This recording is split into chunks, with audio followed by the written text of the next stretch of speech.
அன்பு சகோதர சகோதரிகளே, இந்த நாளிலும் இன்றைய முத்து என்னும் இந்த சிறிய தியானத்தின் மூலமாக உங்களை சந்திப்பதிலே நான் மிகுந்த மகிழ்ச்சி அடைகிறேன். பெரிய பர்வதமே நீ எம்மாத்திரம், செருபாபேலுக்கு முன்பாக சமபூமி ஆவாய். ஆண்டவர் இந்த நாட்களில் நம்மோடு இடைப்பட்டு கொண்டிருக்கிறார். உங்க வாழ்க்கையில் இருக்கிற பெரிய பர்வதங்களை சமபூமியாக மாற்ற அவருக்கு லேசான காரியம். அவரால் முடியும். காரணம், கர்த்தரை சந்திச்சிடணும் அப்படின்னு நேற்று சொன்னேன், திரும்ப ஞாபகப்படுத்துறேன்.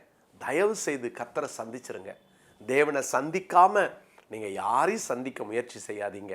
பர்வதங்கள் மெழுகு போல உருகும்.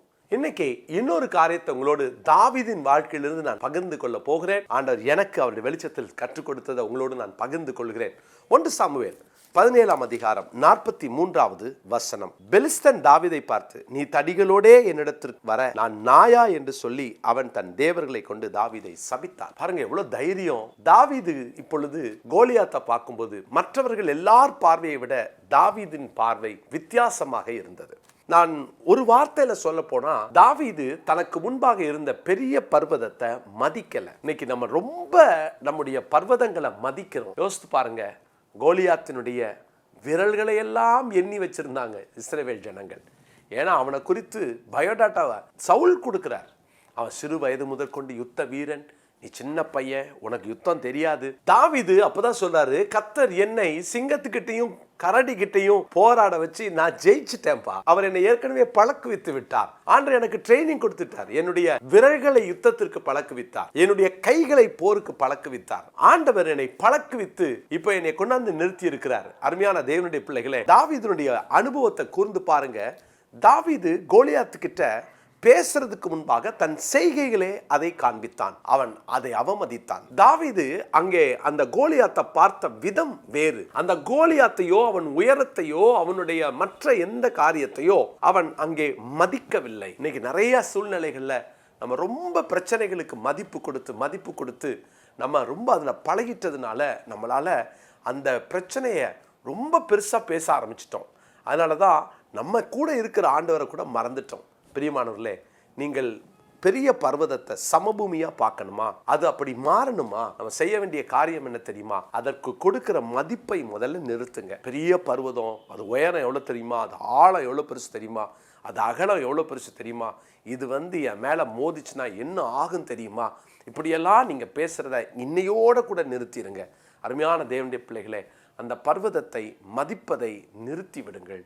ஆண்டவர் நமக்கு ஒரு வெற்றியை தர விரும்புகிறார். இன்னைக்கும் இந்த வார்த்தையை கேட்டுட்டு இருக்கிற அன்பு சகோதரனே சகோதரியே, நீங்க தாவீதுக்கு இந்த அனுபவம் ரொம்ப இருந்துச்சு.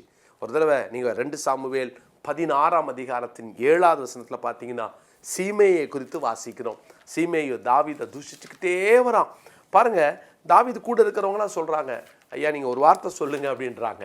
தாவீது சொல்றாரு, இல்லை கர்த்தர் அவனை இன்னைக்கு தூஷிக்கட்டும்னு விட்டுருக்கிறாரு, அவன் தூஷிச்சுட்டு போட்டோம் அப்படின்னு சொல்லிட்டு ரொம்ப ஈஸியா அதை ரொம்ப காதல வாங்கின மாதிரியே தெரியல. பார்த்தீங்களா? அதை பெருசா அதை மதிக்கலை. கர்த்தருடைய பிள்ளைகளே, அந்த சீமேயை ஒரு நாள் கர்த்தர் பார்த்து கொண்டார். ஆனால் தாவீது அதை பார்த்து அந்த சீமேயை பேசினதை மனசுக்குள்ள வச்சு, ஏன் ஆண்டவரே இவன் கூட பேச வச்சுட்டீரே ஆண்டவரே அப்படிலாம் அவன் புலம்பாதபடி அவன் அதை ரொம்ப லைட்டாக எடுத்துக்கொண்டான். இன்னைக்கு நம்ம பிரச்சனைகள் அதை மாதிரி எடுக்கிறோமா? இன்னைக்கு நம்முடைய போராட்டங்கள் அப்படி எடுக்க பழகி இருக்கிறோமா? நிறைய நேரங்களில் நம்ம தவறி விடுகிறோமே. அருமையான கர்த்தருடைய பிள்ளைகளே, நீங்கள் 2 சாமுவேல் 16ஆம் அதிகாரம் 12ஆம் வசனத்தை வாசிங்க, அதை குறித்து கொள்ளுங்கள். 2 சாமுவேல் 16:12.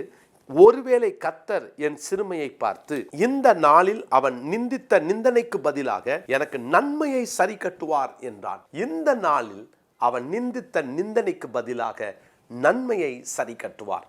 இந்த வசனத்தை மனப்பாடம் பண்ணிக்கோங்க. நீங்களும் சொல்லுங்க, என்னை நிந்திச்சிட்டாங்க, என்னை பேசிட்டாங்க, என்னை அள வச்சுட்டாங்கன்னு உட்காந்து அழுதுகிட்டு இருக்கிறதுக்கு பதிலாக, அதுக்கு ஓவர் வெயிட்டேஜ் கொடுக்கறதுக்கு பதிலாக கர்த்தர் ஒரு நாள் பார்த்து கொள்வார். அமைதியாக அந்த இடத்த விட்டு வாங்க. நீங்க தேவனுடைய சமூகத்தில் உங்களை பாதுகாத்து கொள்ளுங்கள், உங்கள் ஆத்மாவை பாதுகாத்து கொள்ளுங்கள். உங்க எந்த கசப்பையோ கோவத்தையோ வைக்காதீங்க. பெரிய பர்வதத்தை வச்சு அதையே உட்காந்து சிந்திச்சுட்டு இருக்காதீங்க. அதை தூக்கி போட்டுட்டு நீங்க சொல்லுங்க, நான் வெற்றி பெறுவேன், கர்த்தர் ஒரு நாள் எனக்கு நியாயம் செய்வார்னு தைரியமா இருங்க. ஓவர் வெயிட்டேஜை கொடுத்து நீங்க அதுல மூழ்கிடாதீங்க. நான் இன்னொரு வசனத்தை கூட உங்களுக்கு காட்டி நான் ஜெபிக்க விரும்புகிறேன். அப்போஸ்தலர் நடபடிகள் 28ஆம் அதிகாரத்துல 3ஆம் வசனத்துல விரியன் பாம்பு கையை கவ்வினதாக இருக்கும். அடுத்த வசனம் 4வது வசனத்துல விஷப்பூச்சி அவன் கையிலே தொங்கி கொண்டிருந்தது அப்படின்னு வாசிக்கிறோம். அடுத்த வசனம் 5ஆம் வசனத்துல பாருங்களேன், ஒரு பூச்சி என்று சொல்வார். ஒரு விரியன் பாம்பை வெயிட்டேஜ் கொடுக்காம இருக்கும்போது அதை ஒரு பூச்சிக்கு சமமாக அவர் அதை பார்க்கிறார். நீங்க உங்க பெரிய பர்வதத்தை எப்படி பார்க்குறீங்க? ஒரு சாதாரண குன்றை கூட பெரிய பர்வதமா பார்க்குறீங்களா, அல்லது பெரிய பர்வதத்தை சமபூமியா பார்க்குறீங்களா? இன்னைக்கு தீர்மானித்துக் கொள்வோம். நம்முடைய பார்வையை சரிப்படுத்துவோம், நம்முடைய காரியங்களை சரிப்படுத்துவோம். நம்ம இன்னைக்கு கர்த்தருக்கு முன்னால கர்த்தரோட டிராவல் பண்ணோம் அப்படின்னா பெரிய பர்வதத்தை மிகைப்படுத்த வேண்டாம், அதற்கு மதிப்பளிக்க வேண்டாம். அதற்கு கொடுத்த எல்லா மகிமையும் கொஞ்சம் எடுத்துட்டு கர்த்தரை மிகப்படுத்துங்க. என் கூட இருக்கிறவர் பெரியவர், எனக்குள் இருக்கிறவர் பெரியவர், என்னோடு இருக்கிறவர் சாதாரணமானவர் அல்ல. பெரிய பர்வதமே, எனக்கு முன்னால் நீ சமபூமியாவான்னு நீங்களும் தைரியமாக சொல்ல முடியும். கர்த்தர் அப்படியே செய்வாராக. ஜெபிக்கலாமா? நல்ல தகப்பனே, பெரிய பர்வதம் சமபூமியாக மாறும் என்று நாங்கள் விசுவாசிக்கிறோம். ஆனால் நிறைய நேரங்களில் எங்கள் சின்ன பிரச்சனைக்கு கூட நாங்கள் அதிக வெயிட்டேஜ் கொடுத்து அதை ரொம்ப மிகைப்படுத்தி அதில் நாங்கள் ரொம்ப கவனம் செலுத்திட்டோம். எங்களை மன்னியும் ஆண்டவரே. நாங்கள் அதிகமாய் உம்மை சார்ந்து உம்மை உயர்த்தணுமே தவிர எங்கள் பிரச்சனையை அல்லப்பா. எங்கள் பிரச்சனைகளை உயர்பிடித்த நாட்கள் போதும். தாவீது கோலியாத்தை ஆண்டே ஒரு நாயை போல பார்த்தான். எல்லாரும் ராட்சசராக பார்த்தாங்க. ஆனால் தாவீதின் பார்வை மாத்திரம் தாவீது கோலியாத்தை மதிக்கலை. அப்படிப்பட்ட ஒரு இருதயம், அப்படிப்பட்ட ஒரு சிந்தை, அப்படிப்பட்ட ஒரு பார்வையை இன்னைக்கு எங்களுக்கு தாரும். இந்த வார்த்தையை கேட்கிறவனுடைய பிள்ளைகள் சின்ன பிரச்சனையை கூட ஐயோ எவ்வளோ பெரிய பிரச்சனைன்னு சொல்லி புலம்பிக் கொண்டிருப்பாங்கன்னு சொன்னால், இன்னைக்கு உங்கள் பிள்ளைங்க வாழ்க்கையில் நீங்கள் தலையிடுறதுக்காக ஸ்தோத்திரம். இன்னைக்கு உங்கள் பிள்ளைங்களுக்கு ஒரு ஜெயத்தை கொடுக்கறதுக்காக ஸ்தோத்திரம். இந்த நாள் ஒரு மாறுதல் உங்கள் பிள்ளைங்களுக்கு உண்டாகட்டும். ஒரு வெற்றியின் நாளாக இந்த நாள் மாறுவதாக. அப்படியே நீ செய்வதற்காக நன்றி. இயேசுவின் நாமத்தில் ஜெபிக்கிறோம் நல்ல பிதாவே, ஆமென், ஆமென்.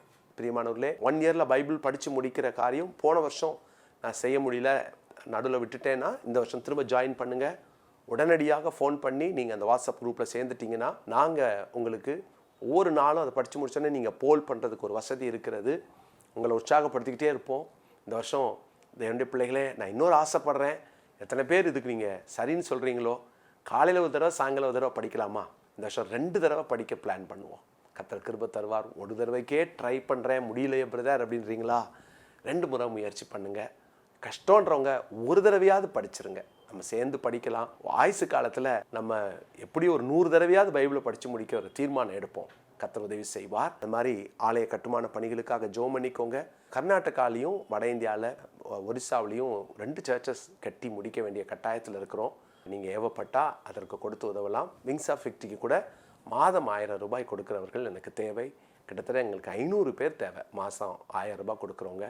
நீங்கள் கொடுக்குறீங்க அப்படின்னா உங்களுக்கு தெரிஞ்ச ஒரு 2-3 பேரை இன்ட்ரடியூஸ் பண்ணுங்கள். நம்ம இணைந்து அவருடைய ராஜ்யத்தை கட்டுவோம். தேவநாம மகிமைக்காக. God bless you. மீண்டும் நாளைக்கு சந்திக்கிறேன்.